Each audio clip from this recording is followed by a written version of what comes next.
আলাইকুম, কি অবস্থা সবার, কেমন আছেন সবাই? আশা করছি সবাই অনেক ভালো আছেন। আলহামদুলিল্লাহ আমিও ভালো আছি। তো আজকে কিছু কথা না বলে আর থাকতে পারলাম না, কারণ মানে দুই একদিন থেকে যেটা আমরা সোশ্যাল মিডিয়াতে দেখতেছি সেটা হচ্ছে খুবই ভাইরাল একটা জিনিস, যার নাম হচ্ছে কিরিম আপা।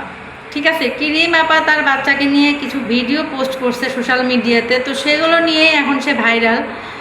কারণ আলোচনা সমালোচনা নিয়েই হচ্ছে সোশ্যাল মিডিয়া, আমরা যেটা জানি।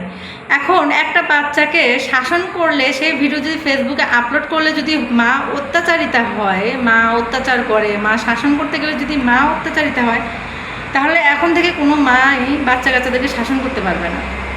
ঠিক আছে, আমরা যেটা দেখি সোশ্যাল মিডিয়াতে হচ্ছে অনেক কিছুই ভাইরাল হয়, এভাবে হচ্ছে ক্রিম আপাও ভাইরাল হয়েছে।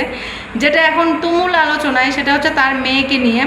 সে তার মেয়েকে প্রচণ্ড রকমের অত্যাচার করে, প্রচণ্ড রকমের নির্যাতন করে, প্রচণ্ড রকমের হচ্ছে আপনার দেখতে পারে না, এই সেই নানান কাহিনী।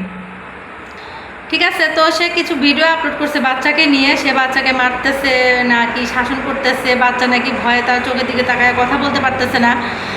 অনেক বাচ্চারা আছে ভিডিও করা দেখলে বা ক্যামেরা দেখলে বা মোবাইল সামনে দেখলে অনেক বাচ্চারা কিন্তু চুপচাপ থাকে, আবার অনেকেই আছে দুষ্টামি করে। কিন্তু কিরিম আপার বাচ্চাটা চুপচাপ থাকে, খুব মানে আমার খুব মায়াবী চেহারা মেয়েটার, আমার কাছে খুবই ভালো লাগে মেয়েটাকে। বাচ্চাটা এত সুন্দর, এত কিউট, মাশাল্লাহ। তবে এটা নিয়েই এখন হচ্ছে তুমুল আলোচনায় আছে কিরিম আপা। জানি না কিরিম আপার কী হবে, কারণ এখন শোনা যাচ্ছে কিরিম আপা নাকি বাচ্চাকে অত্যাচার করে, নির্যাতন করে, মানে বিভিন্ন রকমের ভয়ভীতি দেখায় তার বাচ্চাকে। এগুলো কি ভাই, এটা সত্যটা আসলে কতটুকু? আমরা ভিডিওতে 3 মিনিটের ভিডিও বলেন, 18 সেকেন্ডের ভিডিও বলেন, 15 সেকেন্ডের ভিডিও বলেন, এগুলো যখন দেখি এগুলো আসলে কতটা সত্য? এর পিছনে একটা মা যে সারাদিন কত পরিশ্রম করে একটা বাচ্চার পিছনে, বা কিরিম আপার যে লাইফ, এটা সম্পর্কে আমরা সবাই জানি। কিরিম আপা কতটা কষ্ট করে এই পর্যন্ত আসছে, এটা কারো কিন্তু অজানা না। সে রাত দিন অনেক পরিশ্রম করে, অনেক পরিশ্রম করার পরে সে কিন্তু এই পজিশনে আসছে। তার বাচ্চা কাচ্চা, তার স্বামী সন্তান, তাদের কারণে কিন্তু তার এতটা পরিশ্রম করা।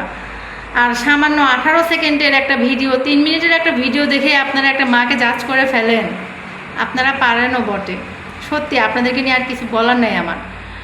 কারণ একটা মা যতটা পরিশ্রম করে সেটা না দেখে সে তার বাচ্চাকে নিয়ে 15 সেকেন্ডের 18 সেকেন্ডের একটা ভিডিও পোস্ট করাতে আপনারা সেই মাকে নিয়ে যেইভাবে মন্তব্য করা শুরু করে দিছেন, এগুলো বলার বাহিরে কি বলবো। এখন দেখা যাচ্ছে যে আমরা বাচ্চা কাচ্চাদের শাসন করলে সেসব কোনো ভিডিও এখন আর ফেসবুকে দিতে পারবো না, তাহলে আমাদের অবস্থা ঠিক কিরিম আপার মতোই হবে। যাদের ঘরে বাচ্চা আছে একমাত্র সেসব মায়েরাই জানে যে একটা বাচ্চা লালন পালন করা, একটা বাচ্চা মানুষ করা কতটা কষ্টের। আমরা সামান্য 1 সেকেন্ড বলেন, 2 সেকেন্ড বলেন, এই ভিডিও দেখে আমরা অনেক কিছু জাজ করে ফেলি। আসলে এর পিছনে অনেক সত্য থাকে, অনেক কিছু গোপন থাকে, অনেক কিছু লুকিয়ে থাকে, যেটা আমরা কেউ দেখি না। কিরিম আপা 15 সেকেন্ডের ভিডিওতে তার মেয়েকে শাসন করে, কিন্তু বাকি 24টা ঘন্টা সে তার মেয়ের সাথে কী করে সেটাকে আমি জানি?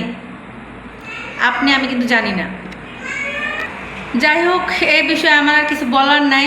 আমি জানি যে এখন হয়তো আমাকে কমেন্ট বক্সে এসে অনেকে অনেক কথা বলতে পারেন। আসলে আমরা 8 সেকেন্ডের ভিডিও দেখে, 1 সেকেন্ডের ভিডিও দেখে অনেক কিছুই জাজ করে ফেলি, এটা কিন্তু আসলে সত্য না। যাই হোক, আর কিছু বলার নাই আমার। এখন আমার ভিডিওতে কমেন্ট বক্সে এসে অনেকে অনেক রকমের মন্তব্য করতেই পারেন, স্বাভাবিক। আমার কিছু বলার নাই, একজন মা হিসেবে এই কথাগুলো বলার দরকার ছিল, তাই বললাম। সবাই ভালো থাকবেন, সুস্থ থাকবেন। ভিডিওটি ভালো লাগে থাকলে অবশ্যই শেয়ার করে দিবেন।